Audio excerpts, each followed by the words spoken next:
My name is Verrati, and I've lived in the Valley for 10 years. I went to Loyola Marymount, was an English major, and also have a master's degree in English from Temple in Philadelphia. And I've been teaching for about 20 years. And for 9 years, I taught at St. Clair of Assisi School, and I left there as the assistant principal.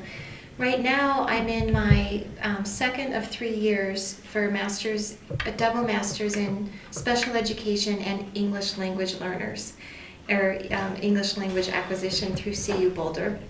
And right now I work at Vail Mountain School. I'm in the student support services, so I work with kids from kindergarten through 12th grade, and most of the children I work with have psychoeducational diagnosis of ADHD, dyslexia, Asperger's, apraxia, a lot of diversity, a lot of different types of learners. Just like at any school site, there'll be a lot of different types of learners. So first of all, I want to thank you all for being here and being volunteers for the Literacy Project. I have on the first slide, you can be anywhere, yet you're here right now. And to give your time like that is just a gift to all of these kids, to the community. It has a ripple effect. So thank you so much for your volunteer service and for caring about the kids in the Valley. The focus of today is going to be to hopefully you'll walk away with some new strategies to use with your kids. But before that, I want to kind of frame our thinking in how kids learn and what gets in their way, and just some of the basic pieces that need to be in place for them to learn. So not only are you helping kids complete homework assignments, projects, but you're teaching them at the same time skills they didn't have before. So you're finding skills that are missing, maybe have never been shown, maybe they weren't ready for it when they were shown for language reasons or developmental reasons, or just at a different school site. So you're teaching and you're reaching and finding things they need.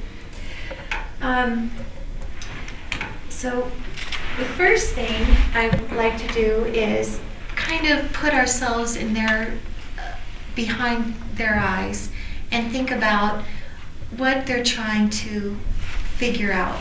So imagine you're in a classroom and you're given this piece of text and your teacher says, "Okay, ready, everybody read." Or worse yet, someone calls on you to read, and this is the text that you're supposed to read. That would be, think of the feelings you would have, like, I'm going to pretend I'm not listening and finding something under my desk. I'm going to go to the bathroom because I feel sick. I'm going to put my head down and look away and not have eye contact because I can't do this. If it goes on and on and on, I might try to avoid going to school altogether. But as learners begin to learn, they start being able to get some tools to put in some of the pieces. So now you're still not a reader, or this information is still Greek, even if you are a reader, but you're starting to identify some things that are recognizable, maybe some vocabulary. So now you're thinking, I know something about this, but I don't know what it means. And then now you're starting to recognize more print, or you're starting to recognize some patterns of things that you already know about. So you're saying the spider, up the water, the rain, this out, the sun, down the rain. I know something about this. So you're tapping into background knowledge. So what you already know, what you bring to the table, what you bring to the classroom or your tutoring sessions is going to make a big difference if you can make sense of new information.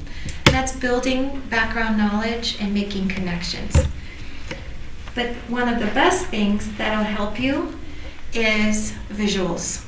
Oh, the itsy bitsy spider, I know that. So having this visual, you could go back and fill in the words you don't know and make sense of the bigger picture. And that's why when we're thinking about teaching, we're moving away from the 100% auditory presentation with the teacher is the sage on the stage, because it feels like this to most learners. But when we can start opening access to students by building on their background knowledge, giving them some information, building their skills, and giving them other senses like visual, hands-on learning, practice, then it's easy. Then you're like, oh, I got it. And then maybe recognizing that pattern another time. So, the key questions, I want that one. We want to think about tutoring as just opening doors for students all the time. And these are some icons. And I ask you, if I say anything or if you have any questions while I'm talking, to write some notes on the margin so we can get back to that. So you're doing so many things at one time as a tutor. The checklist, the things to do, is you're helping your students have a plan, get organized. The ribbon on the finger is tapping into their memory and what they already know and figuring out what skills they come to you with. What do they already know? The web is you're making connections. Students at this age, it has to have some sort of personal relevance to their life. And if we try hard enough, we can start making some connections. So many times we might hear say, well, what does math have to do with this? When am I going to have to use this equation? I don't like to read, so I'm going to have a job where I don't have to read, that type of thing. Anything you can bring in on the outside that has some meaning to their life will expand their webs and make connections to the meaning. The other thing is just practice, practice, practice. Or if you think of hitting the ball over and over and over again, the same can be said for seeing words over and over and over again, or patterns or equations. The idea for most people is that we need to see a new word 7 to 10 times and know what it means and use it 7 to 10 times before it really means anything, and then for it to acquire it. But for our dyslexic students, that could be 20 to 60 times before it sticks. So anytime you can build that recognition as if you're hitting a ball against the wall over and over again will help them. I'm sure this is a big struggle, helping the kids to be organized, not just to make a plan, but to get things in and organized, and then to be proactive and not get caught behind. And the last thing is you're leaving them with their own keys, their own set of keys, for them to be able to unlock new information on their own without your help down the road. So the key questions for tonight are, where do I begin as a tutor when I have a new student? And what does my student even know? How can I tell? And how can I be teaching them and having them reach further in our time together? So I'm going to pause right now and just ask you to think of someone that one of your students, or if you have one student or more, who, if you can think of a mystery about them, or a question you have about them that maybe they aren't prepared to answer, but maybe it's a question they don't have the answer to. Like, if you could know one thing about one of your students, what would it be? Maybe like, do you have a learning difference? Or when did you learn to speak English? Or do you have any support at home? Or what have you? So think about a question that you have and maybe jot it down. And then I want us to, if you feel comfortable, just sharing some of your questions that you have that you feel might get in the way of helping your student.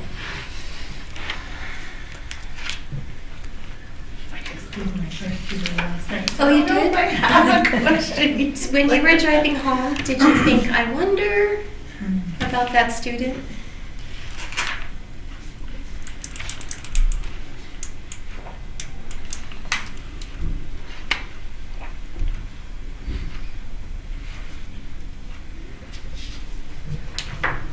Anyone have any questions? I have one. Yes. And it's my current student, and I would ask him if I thought he could answer it. What's your difficulty in expressing yourself?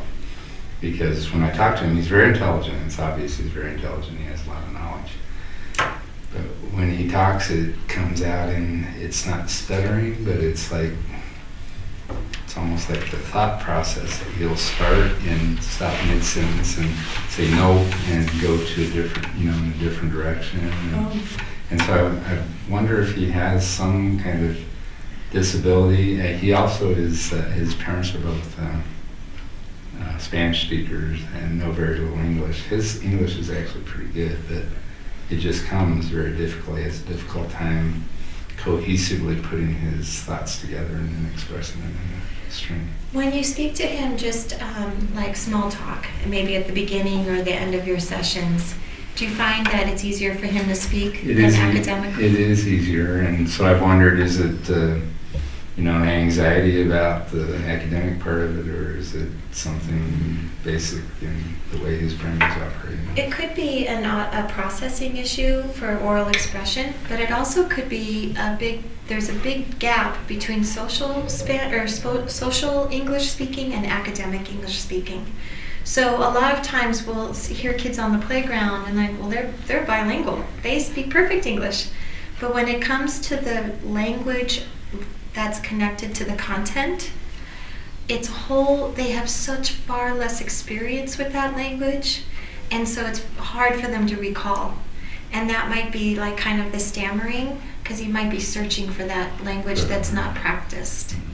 So even if we have a student that comes to kindergarten and only speaks Spanish, but then by the end of kindergarten they're speaking English, which happens a lot, they still might need 4 to 7 years of academic English to catch up with their peers. Because socially it's easier, there's more practice, where the classroom time is very limited, especially if they're not called on a lot or asked to stand up and speak and think out loud and read and write, if they can kind of get by. So it might be that difficulty of tapping in to a different kind of English that he would speak with you. Okay. Yeah. Did you have any wonderings? Well, I haven't met with a student yet, so I thought the idea of is there support at home or even in the community? Tell me more about that and where people are at. Yeah, and that's a great question to start with. What is your homework set up? Do you have a routine? Mm-hmm. And a lot of times kids won't have a routine because the family won't know that that's supposed to be something put into place. Mm-hmm. But if it's communicated, they will. They'll be happy to put it in a place, but we can't really assume that they know, especially if the parents didn't finish beyond 8th grade. They might not know that the student needs an hour to 2 hours in a quiet spot in the house. Some will, but it's a lot of things that we assume. It's not like a value or it's not like a judgment, it's just a difference. Mm-hmm. Yeah, so that's a good question to start. Mm-hmm. Okay, so if you can, in the beginning when you have a student, it's really important to kind of have a beginning point, because if you are trying to do a complex or more complicated task and then you realize 3 or 4 sessions into it that they're missing some major skills, then you'll have like some wasted time. Mm-hmm. So, I skipped ahead to what my teacher knows. So what you want to do is, how can I use the tutoring time for maximum results? Try to gauge where they are. And some ways to gauge that would be, I'm going to skip to this and then go back.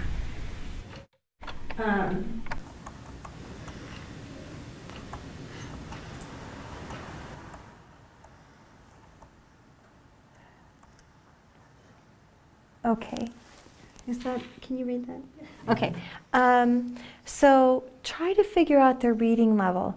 If they bring a textbook to you and the 5-finger rule, if they can't read 5 words on that page, it's above their reading level.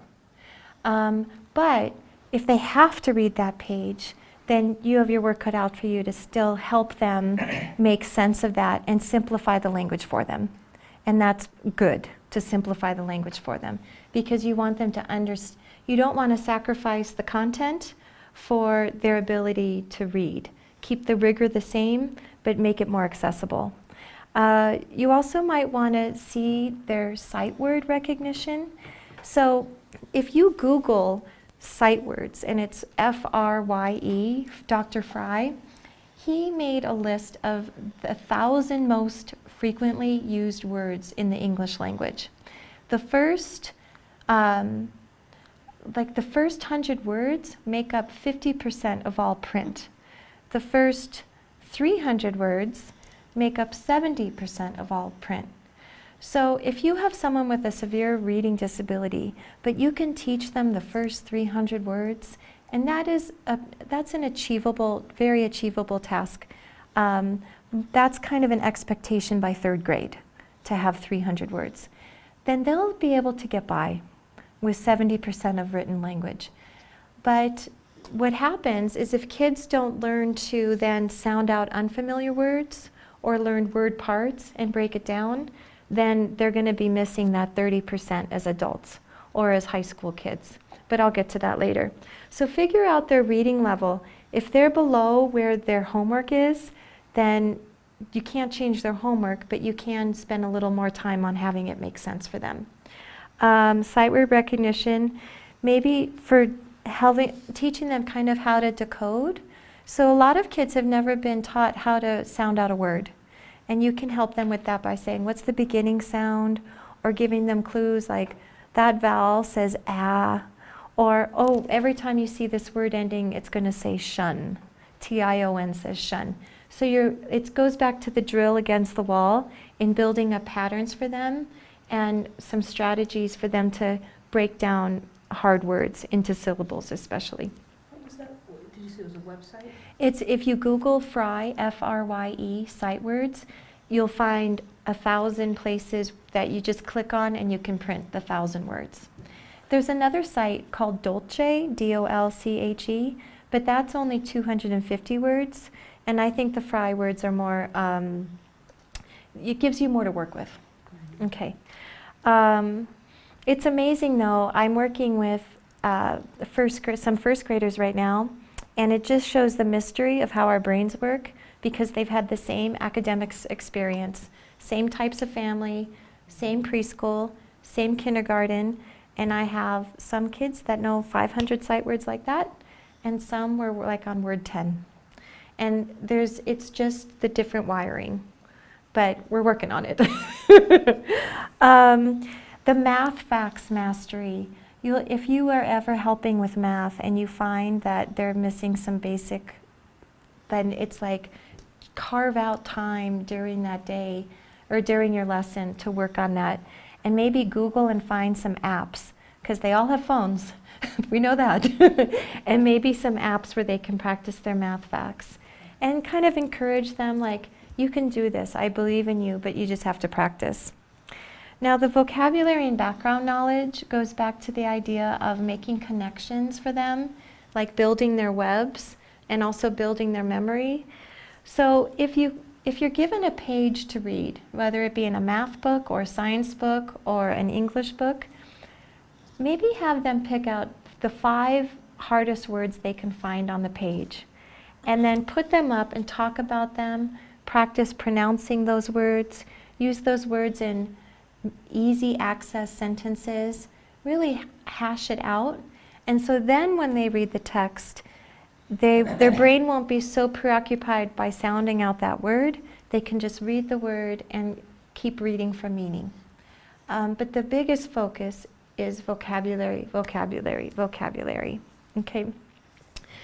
As you are meeting, it'll help you to kind of have your own agenda and make it however you like. This is just a suggestion.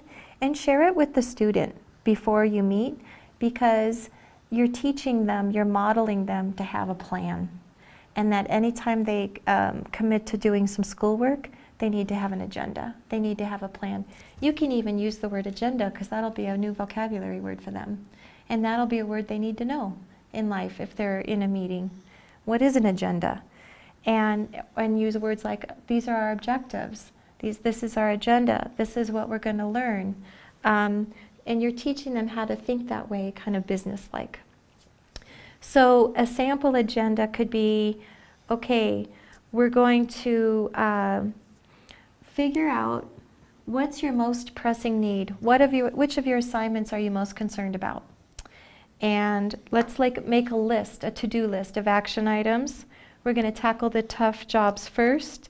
And then as you're working together, see if you can find 1 to 5 skills or concepts that you notice is a weakness. It could be a basic vocabulary word that they're not familiar with. Or it could be not using a word ending, like not using ed at the end of verbs. Or it could be a math fact that you know that it's not automatic. And so think of yourself not just as helping them, but as a teacher, and make sure you try to keep a log of what skill am I teaching this person. Because helping them complete the assignments is great, and that's what they need, but you're teaching them that new skill they can apply to the next assignment. And then together with that person, reflect on what you did, any skills or connections that you found together, and what the plan is for the week. But by ordering your tutoring session that way, you're teaching them so much, because you're kind of like being a business mentor or a working environment mentor, because that's how we operate as adults, and they might have 0 experience with that. So you're showing them learning strategies just by how you're organizing yourself. Okay, so vocabulary is going to be, well, I can share if you think, I don't know, my experience is this is the biggest hiccup, the biggest obstacle. And so for building vocabulary, we can't assume anything, that they know the basic words that we're completely familiar with. So I try to think of 3s all the time. If we come across a word that's unfamiliar, I'll put it 3 ways. Or if there's a math equation, there are so many synonyms for math functions. I might say, let's write all the words for add, combine, produce, or join, equal, or just try to give as many words as you can so that you're building their vocabulary all the time. When I have 3 boys, and my youngest son, total Anglo kid, obviously he came home from 3rd grade one day and said, could someone please just tell me what sum means, meaning S-U-M. And so he must have missed that day.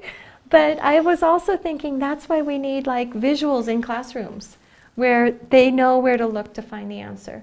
When I see little kids look up at the alphabet, or look up at the math facts chart, or look up for the sounds that go with the alphabet, I always congratulate them. And I say, that is so smart that you knew where to find the answer. Good job. You know where to look. Because that's another adult skill. We know where to look. We know how to find what we don't know, but we have to teach the kids that. Okay. So I'm going to skip over some of these. My student is a slow reader. That's just kind of an explanation of how that happens a lot. And the less we read, the less information we're going to accumulate. The slower we read, the less we read. So what are some of the reasons why kids are slow readers? They might not have automaticity, so those sight words aren't like this. So when I teach sight words to kids, I'll put their name on the top of the page. And I'll say, oh, pretend your name's there. I'll say, what does this say? Dawn. I said, did you have to sound that out? No. And I go, you knew it like that. So let's go find the words that you don't know like that, and we'll practice them. So even though they could sound it out, we want automaticity, so their eyes can lean ahead. The other thing is a lot of kids are still reading word to word. If they're pointing with a finger, especially at this age, you want to break that, and I give them an index card and then as scaffolding, and then eventually they'll drop that. Because if I were to say, read this sentence, and then I cover it, you can still tell me the end of the sentence because your eyes already went there. Your eyes and your brain already went there, even if you weren't there yet with your mouth. You can experiment at home tonight. It could be a dinner party trick. You can. That's true. Because your brain and your eyes scan ahead as a real reader, but that you have to be able to do that to be a good reader. But if they're still limiting their vision to pointing to word, they'll never get that. So watch out for that if they're pointing and you want their tracking to be looking ahead, and you want them to start being able to read phrases. Should they not be taught to read that way initially? No, they should be, because a lot of the early readers, I could have a 5-word sentence to say, how many words? And they'll be like 1, 2, 3, 4, 5, 6, 7, 8. So it's a skill that we assume that everyone knows, but connecting a word to a unit on the page is a skill. Yeah, so that's why when all the kids who have been lap readers for all those preschool years, they go to kindergarten or preschool even. They know we work left to right. They know we read from top to bottom. They can predict when there's quotations. Their mind already kind of predicts someone's talking, and they can say he said, she said, because it's been modeled over and over to them, where you'll have new kids who haven't had literacy experience like that. They don't even know to go left to right on the page, or top to bottom, or that each word is its own unit. Yeah. Okay, so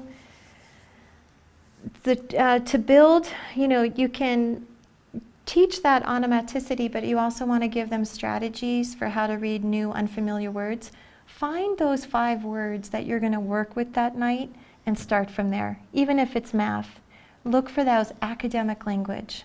Look for the words in the directions that are not familiar to their social language, like classify, list, sort, categorize, argue, explain, defend, persuade.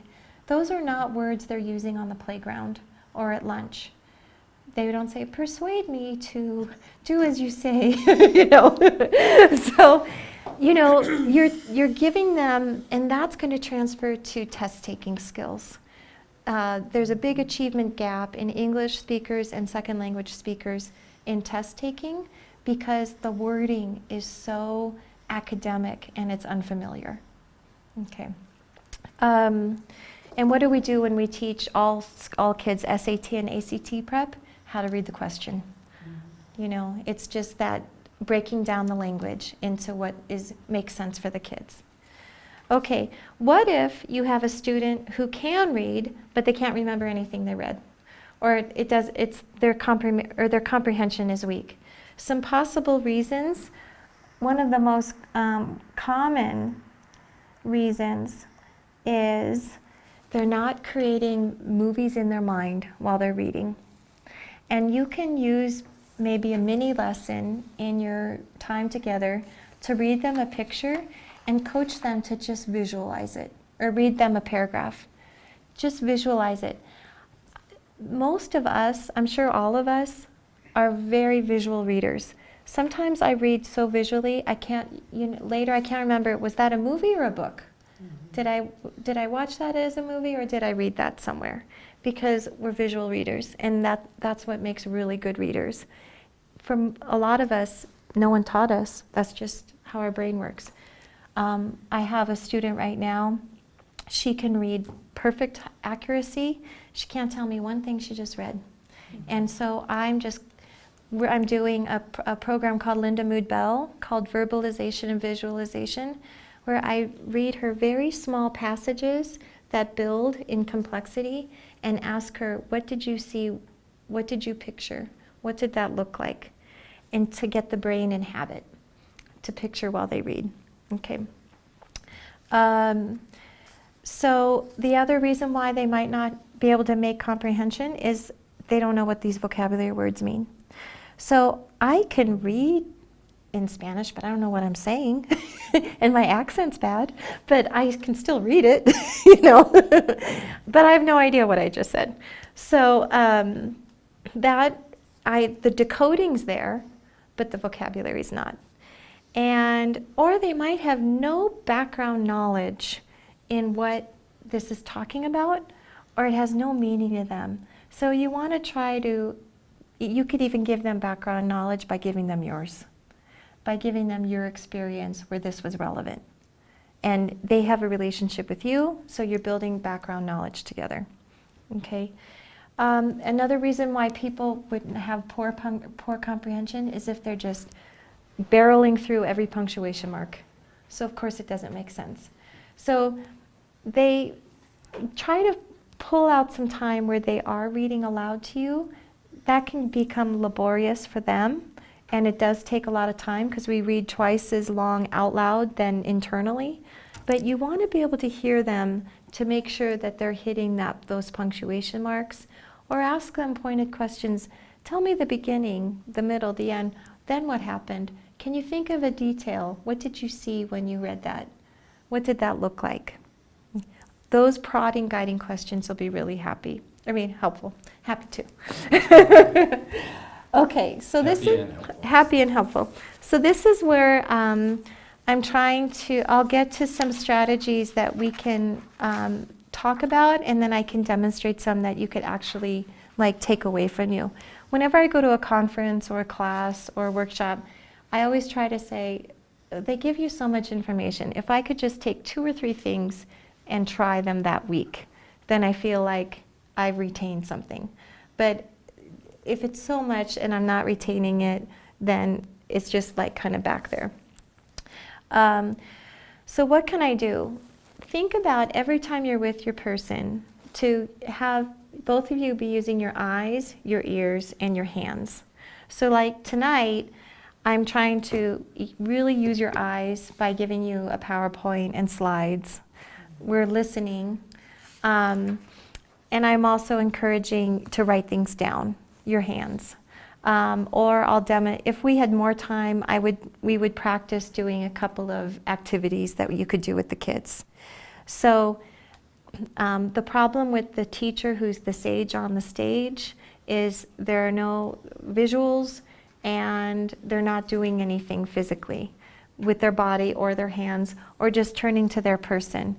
The more the person can talk back to you, the more they're learning. So if you're tell me what you just read, or tell me what you think I just said, or mimic me. And you could even just saying, I'm going to say the word, you say it back to me. I'll say the word, you say it back to me. The more they're physically engaged, the more they'll learn and retain. Okay. So what are some ideas? So visual cues. On the back of your handout, I gave you some graphic organizers, just that you could copy at your own leisure and use for different situations. These are visuals. So this is a way for the children or students or young adults to see the information in a simplified visual. This could be a vocabulary chart where they take an unfamiliar word, write a definition, synonyms, in a sentence, draw a picture for it. I use this all the time. It could be a web, but I also could do here's the beginning of the story and here's the end, like the face of a clock. And let's just fill out what happens. Or it's a lab experiment. What happened in the beginning and go through all the steps. So this could be sequence, or it could be steps, or it could be nothing, an idea in the middle and a web around it for their ideas. So they're not always thinking in linears. This would be for younger kids on how to do a paragraph, like the topic, sentence, details. Venn diagrams, story maps. This could also be used for social studies, it's not just a story, it was who were the major characters, who were the minor characters, what was the conflict. Can you show the camera? Just hold it up like you were with the first couple. This, okay. And so this could be used for It could even be used to describe a science lab. Who were your lab partners? What question were you trying to find the answer to? What are the things you tried and what were the outcomes? That type of thing. This is my most powerful graphic organizer in my own practice, called double entry journals. And what I had the kids do is, as they read from the text, and it could be any kind of text, science, social studies, English, history, they would select what they think are important passages. And you want to keep it simple, because if it's too laborious, they'll never use it on their own. You want to make it easy for them. And then on the right, what they think about it.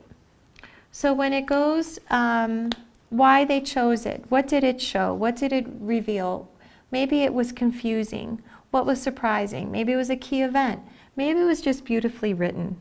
But they're selecting and they're responding. They're pulling out what's important and then they're thinking about it. When they get older in class, then I would flip-flop it and turn it into their writing. So this would be, Scout had a very soft spot for boo. And then here's the quotation that showed that. Abraham Lincoln didn't always trust his cabinet. And then here's the passage that showed that. So it builds in a way for them to use quotations when they're expected to in a classroom assignment. I don't know if you have that experience where they're expected to put quotations in their homework? No, not yet. I haven't seen much writing from my current student, but in past students. You have, okay. So those are just, and so if you also Google graphic organizers, there are a million. All of these I just downloaded for free this afternoon. And this is so powerful for the kids because it's taking the text and they're doing something with it and they're simplifying it in a visual way that makes more sense to them. Mm-hmm.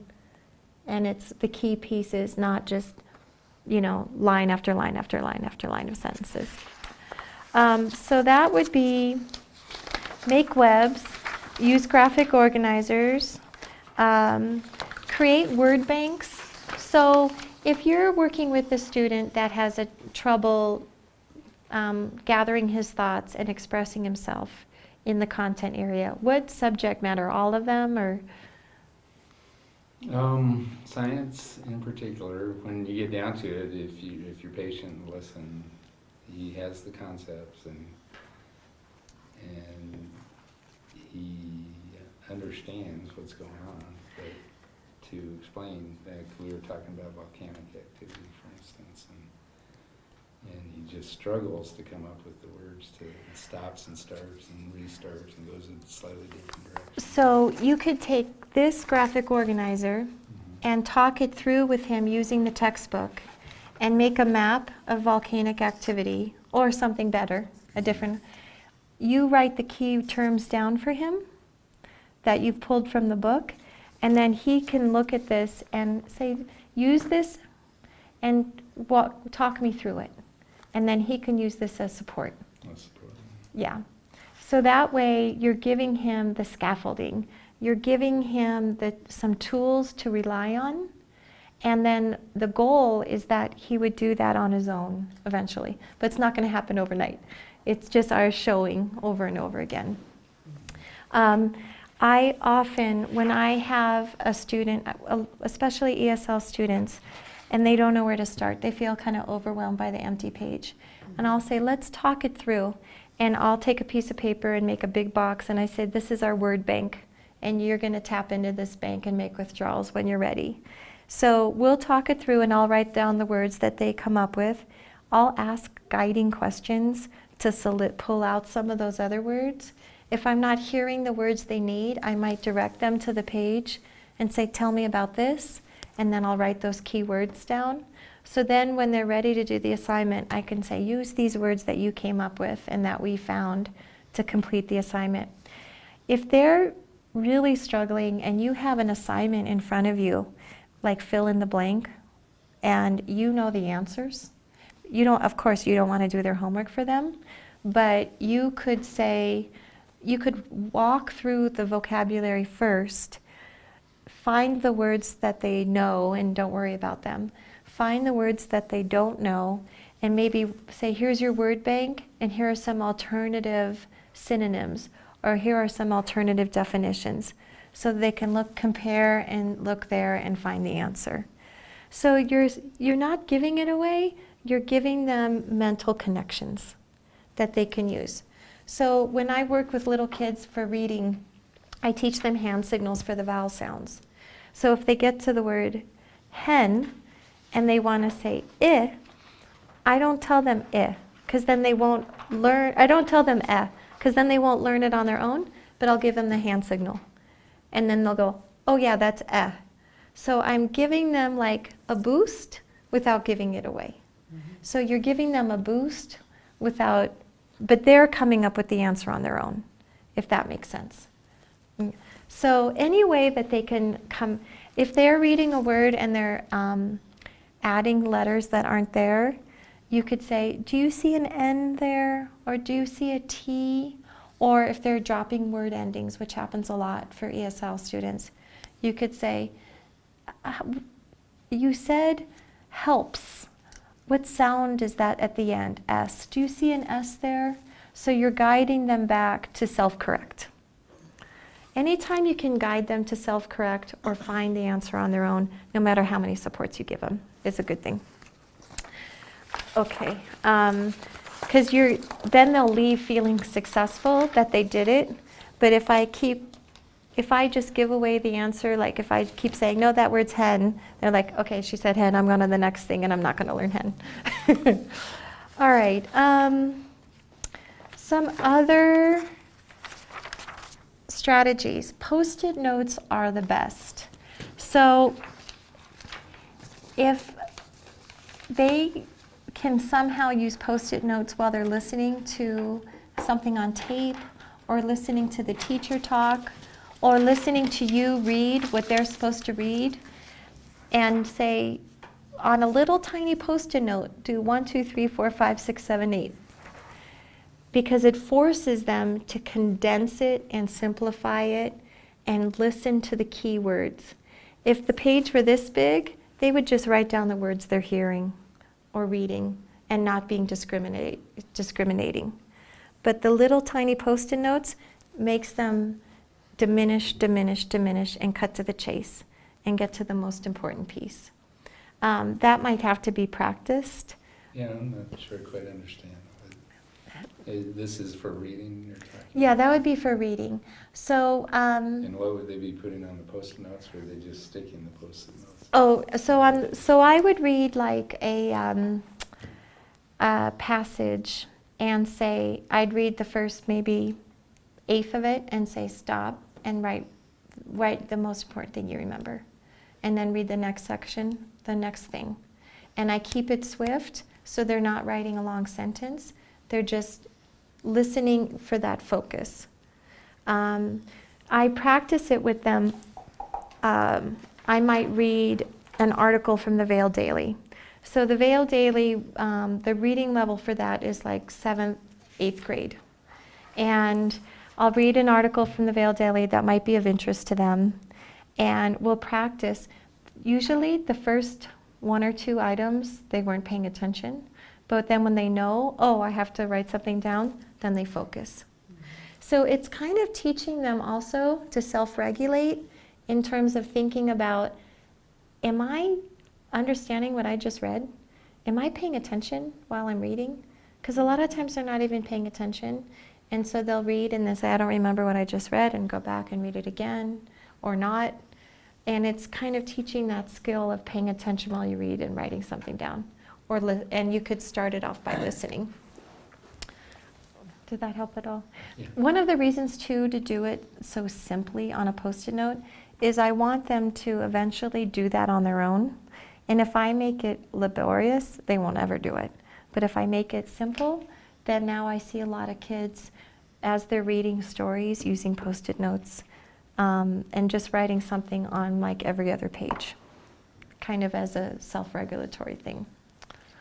Okay, another idea For visual cues, making like a cartoon script and like a storyboard of the sequence of events.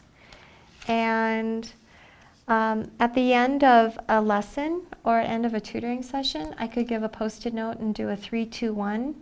And this is teaching them how to think about their own learning.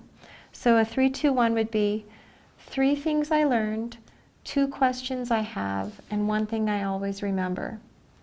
And that 2 questions you have, or they have, you could begin your next lesson with that.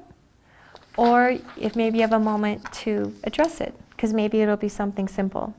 But otherwise, maybe it could be that reach for the next lesson. So you're not just teaching for this time, but you're reaching for that pushing forward. And What was the number 1? 1 thing I'll always remember. So 3 things I've learned, 2 questions I have, and 1 thing I'll always remember. I teach the kids, or I tell them about a 3, 2, 1 Post-it note, and at the beginning of the lesson, I'll say, this is your exit pass at the end of the lesson. So then they're like, oh, I better pay attention. And as a teacher, I always said that I was grading these things. Well, 90% of the time I threw it in the trash, but I was building in accountability. I was building in giving them a reason to pay attention. But what they love is having their questions answered. So a lot of times I'd take all the Post-it notes and I'd find the like questions, and then I would make a row of Post-its here, or a graph of the like questions. And then we talk about it in class and say, 10 of you had this question, 4 of you had this, and then maybe 5 scattered. These were all your independent ones. So it's a great way to build on their own curiosity and build on that you're listening to them too, and building in that participation without them raising their hand and saying, I have a question. Okay, so those are great visual cues. I have some dyslexic students at my current school in high school, and there are very, very few visuals presented. And then on one hand, it's very serene and beautiful, and the classrooms are gorgeous, but there's nothing on the walls to give that clue. Maybe some punctuation charts, or verb tense charts, or a picture of an outline, that kind of thing. Or the use of PowerPoints and short video clips. One of my dyslexic students is failing English, and the same student is getting a B in social studies, which is world history is a very difficult course. They're learning about India and all the different religions in India. It's very complex. Well, I sit outside that classroom a lot working with the little kids, and that teacher has short video clips and PowerPoints all the time. So he's bringing in these great visual supports. English, they're talking about the Iliad. There's no visuals. And it's, poor guy, it's just misery. Well, it is great, though. But he has no way to access. There's no door opening for him to see something or break it down visually for him. But that's what I'm trying to work on right now. So oral cues, this is asking questions. This is a great thing that you could also use with your student, is when a student gives you an answer, guide them to elaborate. So if you said, what was the setting? Their house. How do you picture their house? I picture a brick house in a suburban neighborhood. What do you picture, just keep asking questions to build on their sentences, or adding complexity to their sentences, where they're expanding more. Another way you could do this in writing, you could number, if they wrote a paragraph, you could number each sentence 1 to 4, and then you could say, I want you to add a 1A, a 2A, or a 1A, 2A, 3B, 4B, where they're not just adding sentences to the bottom of the paragraph. The library will be closing in 15 minutes. Please take your items to the checkout Get out. They will shut down prior to 8 p.m. The Okay. library will open tomorrow at 10 a.m. Thank you and have a good evening. So they have to elaborate on their sentences within the paragraph by adding more information. So if I said, one of the streets I grew up on was called Wildhaven Road. Another street I grew up on was Brookdale. Well, instead I'm going to insert a sentence. Wildhaven Road was in rural Philadelphia and the trees were as tall as skyscrapers. So kind of weaving in content that's quality, not just how many words does it have to be, how many pages, how am I supposed to make this longer with filler, okay? The other thing is I always do picture walks, which is let's look at all the pictures, all the graphs, all the charts. Let's read all the words that are highlighted in the textbook before we even read the chapter. You're front-loading the brain with connections, prior knowledge. So if I do a picture walk and I can anticipate, oh, and maybe that reminds me of something, then when I go back to the beginning and read it, that front-loaded information will help me make deeper connections. It's funny, I do that. Oh, that's Nobody good. taught me how to do that, but I do that. You just do it anyway? I personally do that. Oh, That's funny. that's good. That's just funny. So on this page, these are just some, I'm just going to try to throw it open to questions for you right now. This is just an example of a storyboard, like a movie reel, where you could help them break things down into pieces. This is a picture of helping them kind of organize things in their brain. The last presentation I did, I talked a lot more about brain work. But what happens in middle school is there's a change in the frontal lobe. And so a lot of these kids are really getting a double whammy because the content is more challenging. They're gaining their independence, their hormones are changing, and while all of this is happening, their executive functioning in their frontal lobe is falling apart.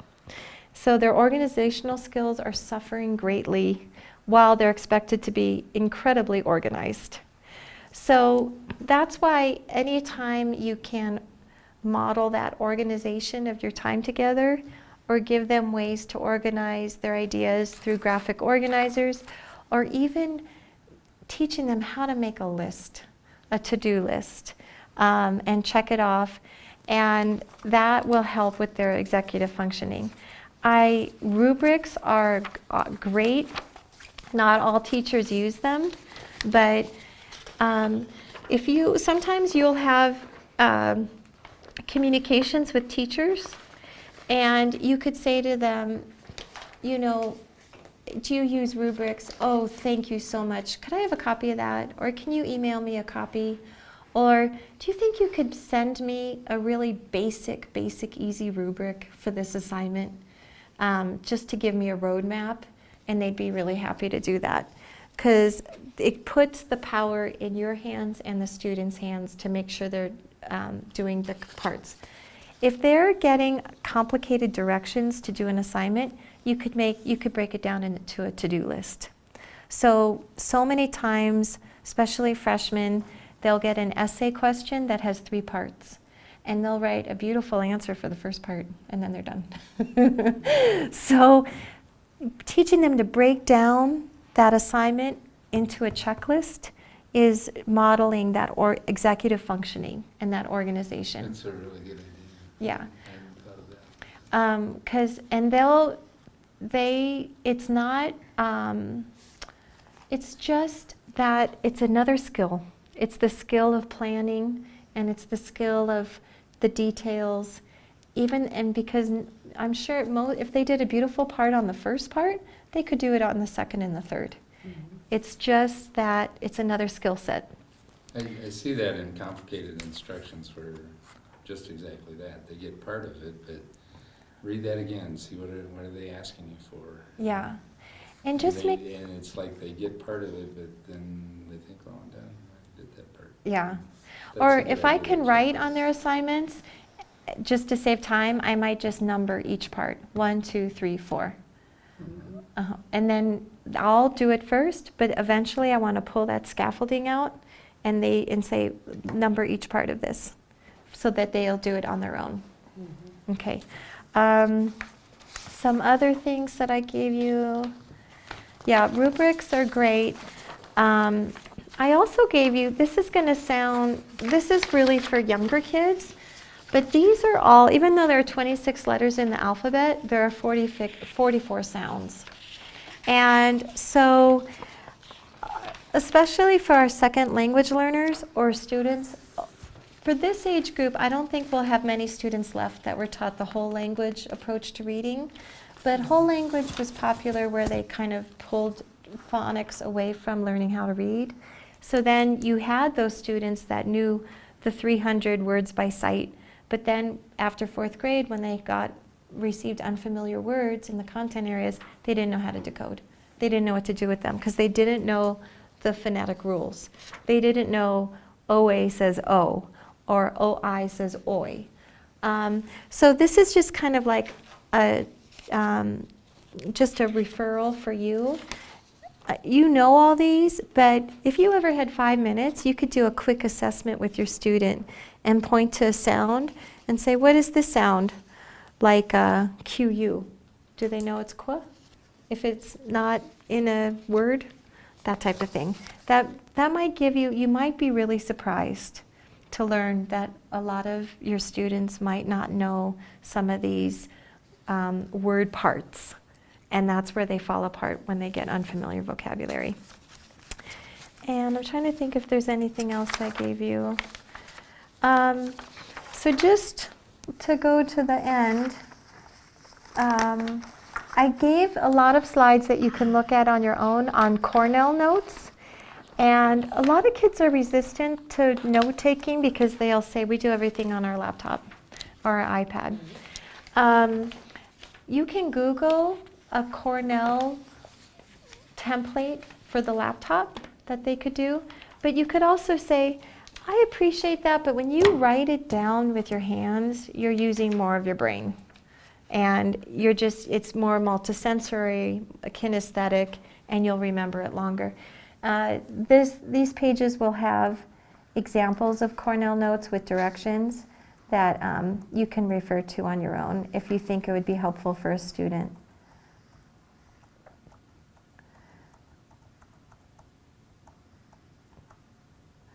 Okay, so at the end of your tutoring sessions, the